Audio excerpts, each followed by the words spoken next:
दोस्तों, क्या आपने कभी किसी ऐसे प्रेम के बारे में सुना है जो 14 साल तक इंतजार करता रहा?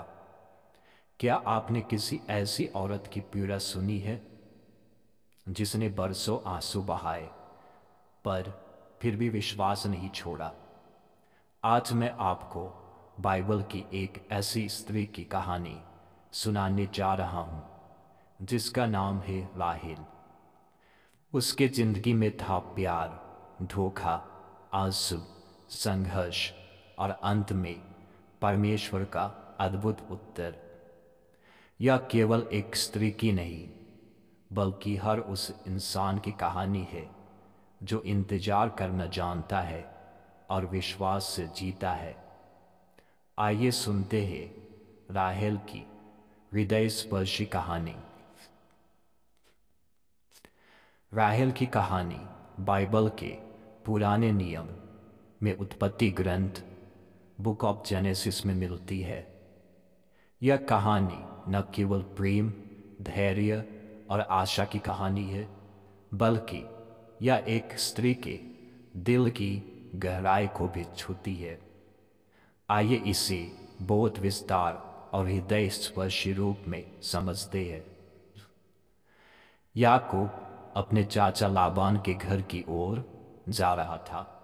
सफर के दौरान जब वह हारान पहुंचा तो एक कुएं के पास उसने कुछ चरवाहों को देखा।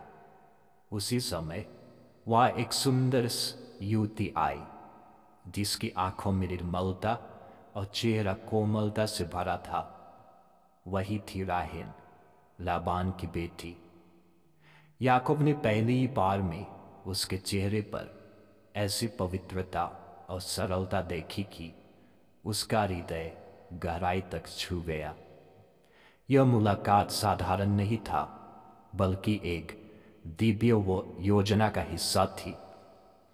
याकूब ने राहेल से प्रेम किया और अपनी चाचा लाबान से कहा, मैं तुम्हारी बेटी राहेल से विवाह करना चाहता हूं।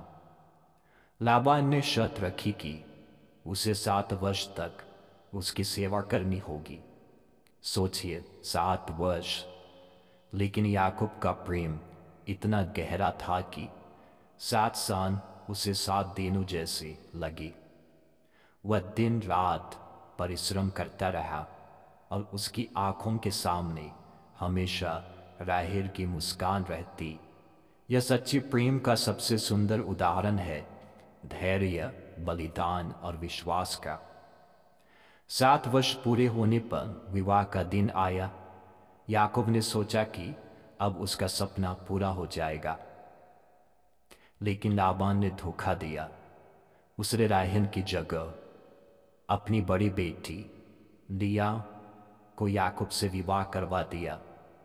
जब याकूब को यह पता चला, उसका हृदय टूट गया। राहेल भी अंदर से बिखर गई, लेकिन याकूब का प्रेम अटल रहा।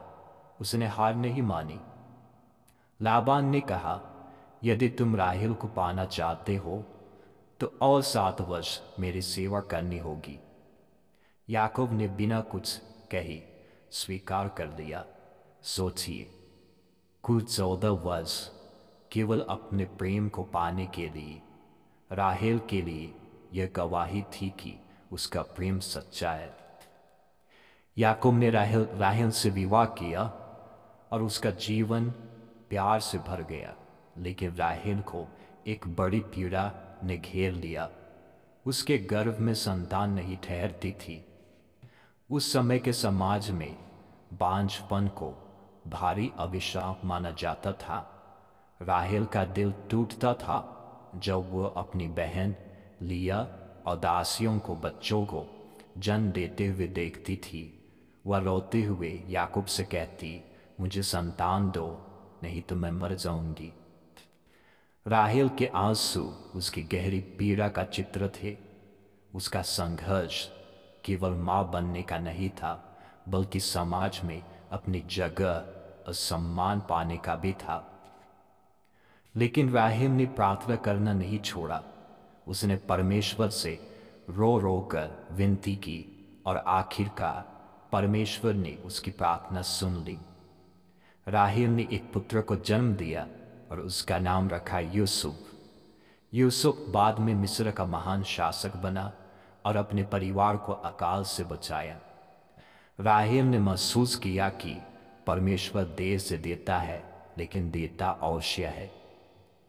कुछ वर्षों बाद राहेल फिर गर्भवती हुई। यह उसके जीवन की अंतिम घड़ी साबित हुई। उसने एक पुत्र को जन्म दिया। प्रसव अत्यंत कठिन था। दर्द से कराहते हुए उसने बच्चे का नाम रखा बेन ओनी, अर्थात मेरे दुख का पुत्र।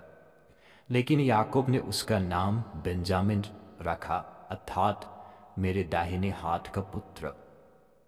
राहेल का जीवन वहीं समाप्त हो गया। याकूब ने उसे बेतलेहम के मार्ग पर दफनाया। आज भी राहेल की कब्र इस्राएल में मौजूद है, जहां लोग प्रार्थना करने जाते हैं। राहेल की कहानी हमें यह सिखाती है, सच्चा प्रेम धैर्य और बलिदान मांगता है। जीवन में संघर्ष और आंसू होते हैं, पर प्रार्थना कभी व्यर्थ नहीं जाती। राहेल भले ही दर्द में चली गई, लेकिन उसकी बेटी यूसुफ और बेंजामिन ने उसका नाम अमर कर दिया। राहेल का जीवन प्रेम और आंसू का मिश्रण था। उसकी आंखों के आंसू आज भी हर स्त्री और हर इंसान को यह याद दिलाते हैं कि परमेश्वर देर कर सकता है, लेकिन वह अपने वचन को पूरा करता है। परमेश्वर देर कर सकता है, लेकिन वह अपने वचन को पूरा करता है। दोस्तों, हमेशा याद रखिए, परमेश्वर देर कर सकता है, लेकिन वह अपने वचन को पूरा करता है। यह कहानी हमें गहराई से छूती है, क्योंकि यह केवल एक स्त्री की नहीं, बल्कि हर उस इंसान की है जो जीवन में इंतजार करता है, संघर्ष करता है, लेकिन अंत तक प्रेम और विश्वास थामे रहता है। तो दोस्तों, आप लोगों को यह स्टोरी या राहेल की कहानी आप लोगों को कैसी लगी, आप लोग ज़रूर कमेंट में बताइए। और इसी प्रकार के और भी कहानियाँ बाइबल से अगर आप सुनना चाहते हैं, पसंद करते हैं, तो आप मेरे चैनल को सब्सक्राइब कर लीजिए और ऐसे ही वीडियो आप लोगों के भी आते रहेंगे।